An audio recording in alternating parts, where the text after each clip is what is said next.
Okay, today I'm with Dick Sarnes, pioneer of the medical device industry here in Ann Arbor, and Dick is going to talk a little bit about how he got into the medical device, 50 years or so ago here in Ann Arbor, correct, Dick? That's right. So it's my pleasure to talk to Dick. And well, why don't you talk for a few minutes about the history of the medical device industry and how you happened to get into that? Sure.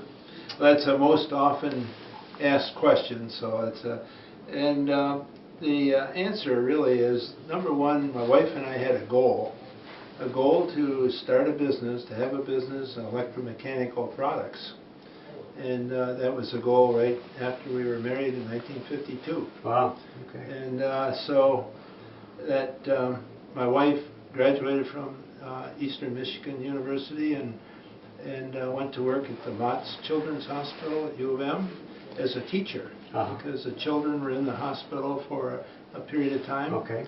And so there was a group of teachers, all women, that for the most part they were married to physicians. I see. Okay. And then we met socially, and I was sort of the odd man out as an engineering background.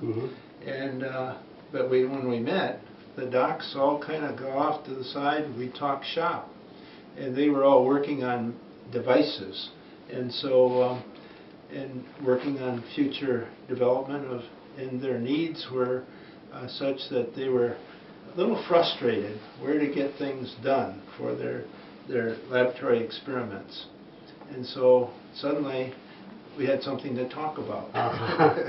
And it was out of those experiences that led to my involvement in actually working in the laboratories with the doctors. Okay. And coming up with devices. That was in the late 50s. I see. And their needs were, they needed things now.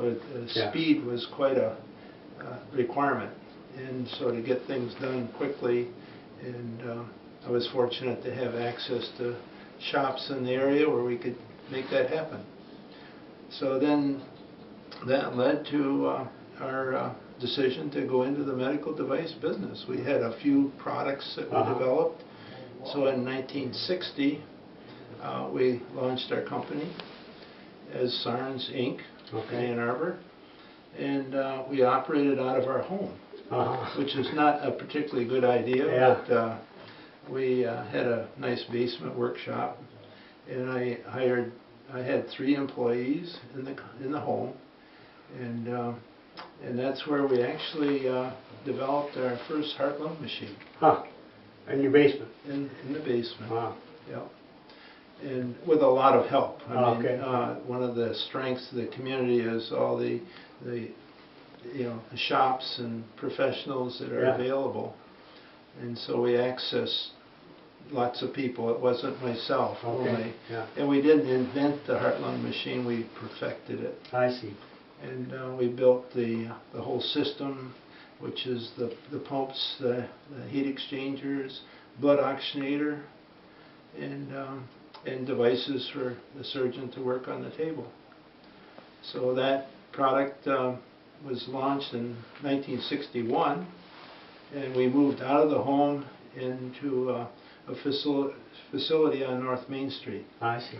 We rented a place out there and expanded the company. That heart-lung machine generated new orders, and so suddenly we're overwhelmed, and we had no venture capital. We went to the bank, remortgaged the house. Oh my goodness. So forth. And certainly neither of our families were wealthy. We didn't get money from home. Okay. So that's our launch. Okay, great, great.